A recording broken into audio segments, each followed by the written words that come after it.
नमस्कार, नमस्ते, जय हिंद। बहुत बहुत स्वागत है आप सभी का एक बार फिर से मेरे YouTube चैनल पे। तो आज ये मेरी पहली सिट डाउन वीडियो होने वाली है और इस वीडियो में मैं डिस्कस करने वाली हूँ कि जो मेरा फर्स्ट छोटा सा ब्यूटी पेजेंट रहा है उसकी स्टोरी क्या है और वो कैसे हुआ सब कुछ। तो आज मैं आपसे एक एक करके शेयर करूँगी। तो बने रहिए। मैं पहले ही क्लियर कर देना चाहती हूँ कि ये कोई बहुत बड़ा एक ऑर्गेनाइज ब्यूटी पेजेंट नहीं था। ये एक्चुअली हर साल हमारे डिस्ट्रिक्ट में मेला होता है, तो उसी फेयर में इस बारी ऑर्गेनाइजर्स ने ये सोचा कि क्यों ना एक और चीज़ को इंट्रोड्यूस किया जाए। तो उन्होंने ब्यूटी पेजेंट का सोचा। तो फिर एकदम से, क्योंकि फर्स्ट टाइम हो रहा था, तो उनको गर्ल्स कहाँ से मिलनी थी, मॉडल्स कहाँ से मिलनी थी, आई मीन। तो उन्होंने क्या किया कि नियर बाय के जितने भी कॉलेज हैं वहाँ पे अप्रोच करना शुरू किया।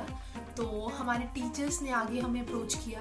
तो हमारी एक मैम थे, वो हमें पूछने आए कि अगर तुम पार्टिसिपेट करना चाहते हो तो मुझे नाम दे सकते हो। कल वहाँ पे एक छोटा सा वो देखेंगे कि आपको मॉडलिंग आती है या नहीं आती है, उसके बेस पे फिर आपको चूज किया जाएगा। ठीक है, ओके।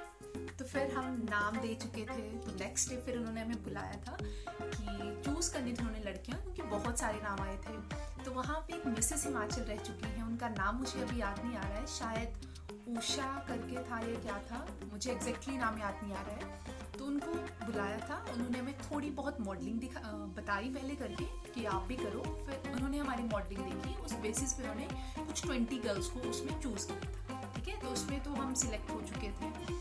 तो फिर उस अकॉर्डिंग था, चलो ये तो हो गया। फिर बारी आती है ड्रेसेस की। तो उन्होंने ड्रेस कोड रखा था कि फर्स्ट डे पे आपको अपनी डिस्ट्रिक्ट का ट्रेडिशनल वियर करना है और सेकंड डे पे आप पूरे हिमाचल के किसी भी डिस्ट्रिक्ट का ट्रेडिशनल वियर जो भी होता है वो आप पहन सकते हो। तो फिर ये भी एक प्रॉब्लम थी, बट ये प्रॉब्लम मेरी मैम ने सॉर्ट आउट कर दी थी, क्योंकि उनको ये था कि चलो ठीक है भाई, वो मैं ऑर्गेनाइज करा सकती हूँ किसी भी स्कूल से।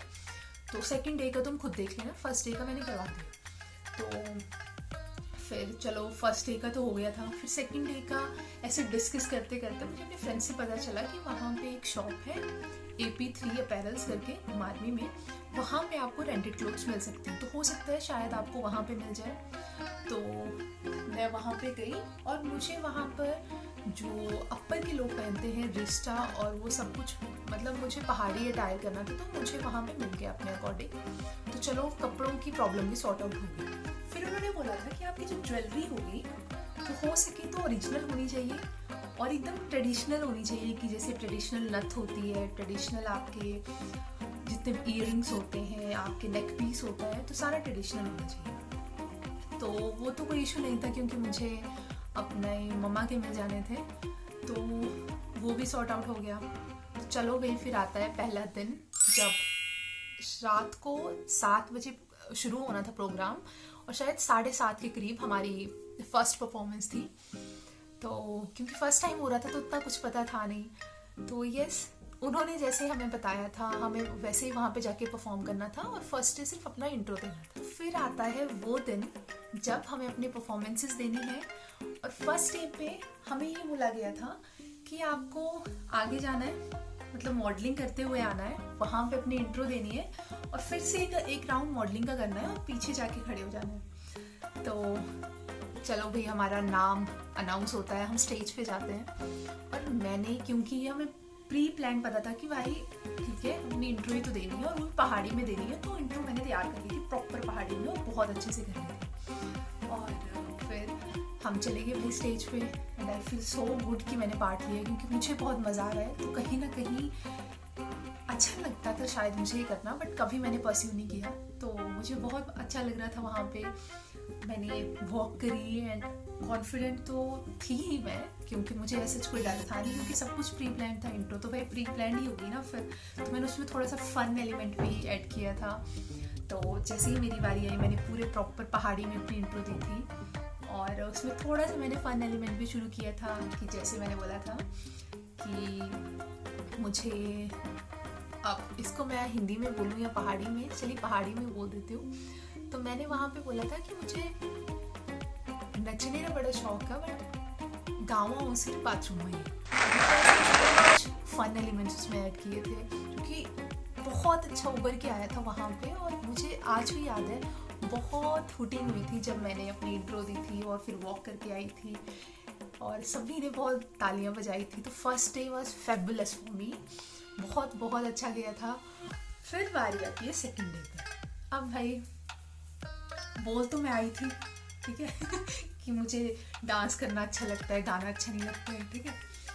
तो बारी आती है सेकंड डे की और मेरे पूरे सारे, क्योंकि सारे क्लासमेट्स को पता था, जो भी मेरे अच्छे अच्छे फ्रेंड थे सारे आके बैठे हुए हैं ऑडियंस में। मेरे घर से मेरे दी जीजू वगैरह आए हुए हैं। सेकंड डे पे उन्होंने बोला था कि हम आपसे आपके डिस्ट्रिक्ट का ट्रेडिशन के बारे में कुछ भी पूछ सकते हैं। तो मैं क्या याद कर रही थी घर पे, सोचो मैं याद कर रही हूँ कि जब बच्चा पैदा होता है तो कौन से गीत गाए जाते हैं जिनको रुझुरू बोलते हैं, मुझे आज भी याद है बाय द वे।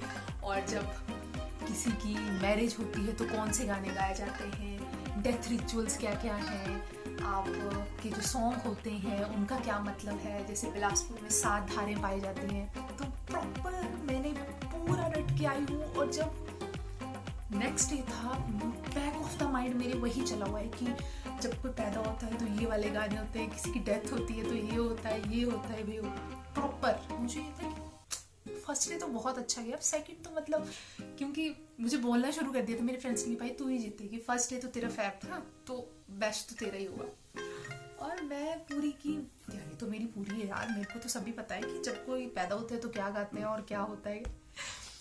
बट जो मैंने सोचा था वो हुआ नहीं। कैट वॉक करते हुए मैं आगे गई, फिर आया मेरा क्वेश्चन आंसर राउंड। तो उन्होंने मेरे से पूछा, क्योंकि मैंने लास्ट डे बोला था कि मुझे डांस करना अच्छा लगता है, ठीक है। तो उन्होंने मेरे से पूछा, एक सर थे जज में, तो उन्होंने मेरे से पूछा कि नृत्य क्या है, और स्वाति ठाकुर ब्लैंक। मेरे दिमाग में चला हुआ है रुझुरू, जब पैदा होता है तो कौन से गीत गाए जाते हैं, जब ये होता है तो क्या होता है, सारे गीत याद आ रहे थे मुझे, पर मुझे ये याद नहीं आ रहा था कि भाई नृत्य क्या होता है। और मैं बोल रही हूँ, मुझे आज भी याद है, पहले तो मैं नर्वस हो गई कि ये क्या पूछ लिया, ये तो मैंने कहीं से, मैंने सोचा ही नहीं था कि वो ये पूछेंगे यार। और फिर एकदम बैक, और मैं वहाँ पे बोल रही हूँ, सर नृत्य होता है जब हम अपने हाथों की मूवमेंट करते हैं, पैरों की मूवमेंट करते हैं। मुझे आज भी याद है, मैंने इतना बकवास आंसर दिया था। और फिर उसके बाद उन्होंने एक और क्वेश्चन पूछा था जिसमें वो जागरण के बारे में पूछ रहे थे कहीं और, पर मैं ब्लैंक हो चुकी थी उस टाइम तक, क्योंकि जिस अकॉर्डिंग से मैं प्रिपेयर करके आई थी कि ये होगा वो होगा, वो नहीं हुआ। तो इवेंचुअली सेकंड क्वेश्चन शायद मेरा सही था, बट फर्स्ट में अच्छे से नहीं दे पाई थी, तो मेरा मूड ऑफ। और जैसे मैं पीछे आई, मुझे ये मन कर रहा था कि मैं रो जाऊं, बट मैं स्टेज पे थी और मैं लास्ट में एक राउंड लेके आना था, मैंने बहुत कंट्रोल किया था, मैं सारी कैट वॉक भूल चुकी थी, बस मैं ऐसे ऐसे ऐसे, ऐसे चल रही थी। और फिर आगे हम नीचे, तो वैसे तो रिजल्ट रात को 9-10 बजे अनाउंस होने वाले थे, बट उन्होंने ये किया कि इन लड़कियों को भी रेस्ट देते हैं, तो हम अभी रिजल्ट अनाउंस कर देंगे, जो भी गेस्ट वगैरह आए होंगे, और फिर अपना नेक्स्ट प्रोग्राम शुरू करते हैं। तो मुझे पता था कि सारा गुड़ गोबर तो मैं कर ही आई हूँ, मुझे कोई होप नहीं थी, टू बी वेरी ऑनेस्ट। मुझे बहुत गिल्टी फील हो रहा था, क्योंकि वो प्रोग्राम लाइव चला था, मेरे घर पे सभी देख रहे थे, मेरे रिलेटिव देख रहे थे, और मुझे बहुत बहुत बुरा लग रहा था यार, क्योंकि वो एक्सपेक्टेड नहीं था। First day was fab, but second day expected नहीं था यार, और वो पता नहीं क्या था। तो मैं पीछे बैठी थी और मेरे आंसू यहाँ तक आ चुके थे, बट मैं रो नहीं रही थी क्योंकि आसपास सभी थे। तो मुझे बहुत बुरा लग रहा था, क्योंकि मुझे ये था कि मैंने तो विनर का सोचा था, मेरे को तो कोई सेकंड रनर अप भी नहीं लेगा। तो 3 पोजीशन थी, second runner up, first runner up and your winner. तो ऑब्वियसली जो विनर होगा मतलब वो बेस्ट डिजर्व करता है। जैसे ही रिजल्ट अनाउंस होता है तो उन्होंने बोला कि second runner up is Swati Thakur. क्या मतलब, कोई और स्वाति तो थी नहीं उसमें, मैं ही थी। मैं तो ऐसे भाग के गई क्योंकि मुझे कोई होप नहीं थी, बट फर्स्ट डे का मेरा इतना ओवर द टॉप था कि उसने मेरे को सेकंड डे पे भी बहुत हेल्प किया। तो यस, और मेरी वॉक, ड्रेसेस, इन सभी के नंबर अलग से लगते हैं, तो वो तो परफेक्ट था ही, तो मे बी उस कारण से। और फर्स्ट डे तो बहुत ही अच्छा हुआ था।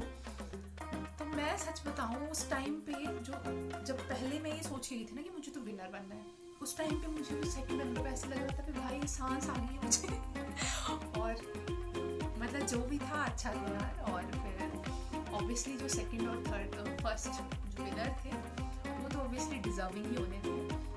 तो यस, फिर उसके बाद हमारी फोटोज़ हुई वहाँ पे। तो एक जजेस में एक मैम थे, उन्होंने पहले भी हमें मॉडलिंग में हेल्प किया था। तो उन्होंने मेरे को बोला कि भाई बेटा ब्लैंक क्यों हो गई, इतना अच्छा कर रहे थे, क्या हुआ, ऐसे डरते नहीं है। तो उन्होंने मुझे ऐसा बोला था, मुझे आज भी याद है, बहुत अच्छे से बात की थी। बस फिर उस रात मैं अपनी दीदी के पास थी वहाँ पे, और फिर वो भी मुझे ऐसे बोली थी, नहीं नहीं अच्छा था, कोई नहीं, मतलब पूरे ऐसे सांत्वना दे रही थी। जबकि पता मुझे था कि गुड़ गोबर मैंने किया है, मुझे ये पता नहीं, मैं पिछले दिन बोल के आई हूँ कि I love dancing, I don't like singing, और फिर मैं नेक्स्ट डे बोल रही हूँ कि मुझे पता ही नहीं नृत्य क्या होता है। चलो जो भी था बहुत अच्छा था और बहुत अच्छा एक्सपीरियंस रहा है। और कभी कभी मन करता है यार कि ऐसे ब्यूटी पेजेंट और भी होने चाहिए ताकि हर किसी को मौका मिले। और बहुत मज़ा आता है यार, क्योंकि आपको कुछ अलग करने को मिलता है, अपनी स्टडी से कुछ अलग करने को मिलता है। तो बस उसमें हमें जो प्राइस मिला था उसमें मुझे 7,000 रुपीज़ मिले थे। एक बहुत ब्यूटीफुल सी ट्रॉफी मिली थी, और जो आपको पहनाते हैं सेकंड रनर अप वाला शशे वो मिला था, बुके मिला था। मतलब ऐसा मुझे कंप्लीट मिस वर्ल्ड वाली फीलिंग आई है भाई उस दिन। तो और कुछ नहीं मैं बोल सकती, बहुत अच्छा लगा है। तो आई होप आपको ये वीडियो उतनी अच्छी लगे। चलिए मिलते हैं आपसे नेक्स्ट व्लॉग में। Thank you so much for watching, bye bye.